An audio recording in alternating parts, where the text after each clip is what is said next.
spoken yourself and has spoken your hostility against us, and your despisement against us with friends of yours on the train, at the University Club of Boston, on the Golf Club of Worcester, Massachusetts. I am sure if the people who know all that you say against us would have the civil courage to take the stand, maybe, Your Honor, I am sorry to say this because you are an old man and I have an old father, but maybe you would be beside us in good justice at this time. When you sentence me at the Plymouth trial, you say, to the best of my memory of my good faith, that crimes were in accordance with my principle, something of that sort, and you take off one charge, if I remember it exactly, from the jury. The jury was so violent against me that they found me guilty of both charges, because there were only two. We were tried during a time that has now passed into history. I mean by that a time when there was hysteria of resentment and hate against the people of our principles, against the foreigner, against slackers. And it seems to me, rather, I am positive that both you and Mr. Katzman have done all what it were in your power in order to work out, in order to agitate still more the passion of the juror, the prejudice of the juror against us. Well, I have already said that I not only am not guilty of these crimes, but I never commit a crime in my life. I have never stolen, I have never killed, and I will never spill blood. And I have fought against the crime, and I have fought, and I have sacrificed myself even to eliminate the crimes that the law and the church legitimate and sanctified.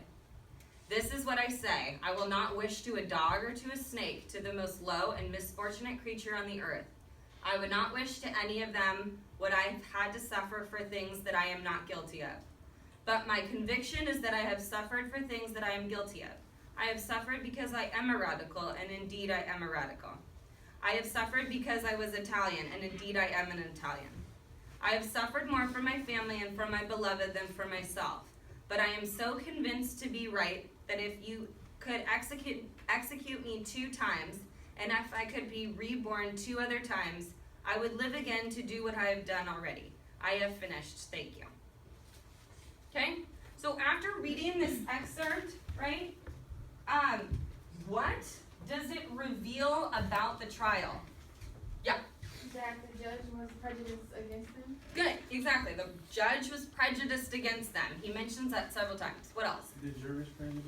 They didn't really like the Italian. Exactly. So the jury was also prejudiced, right? They didn't like them. Yeah. And the jury and the judge also thought they were guilty. Yes, exactly. They both thought that they were guilty of murder and the robbery, so they were gonna go to jail anyway. Whether or not they were in fact guilty, they were already prejudiced against them. They had made up their mind even before the trial had started. All right. So,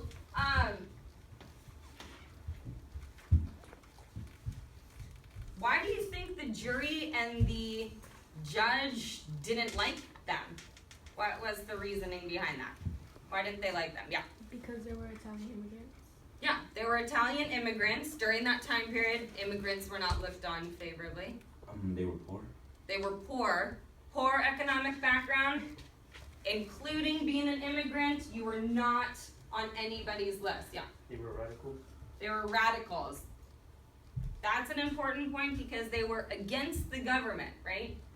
So they automatically thought that they were guilty just because they were radicals. They didn't believe in the government. Okay?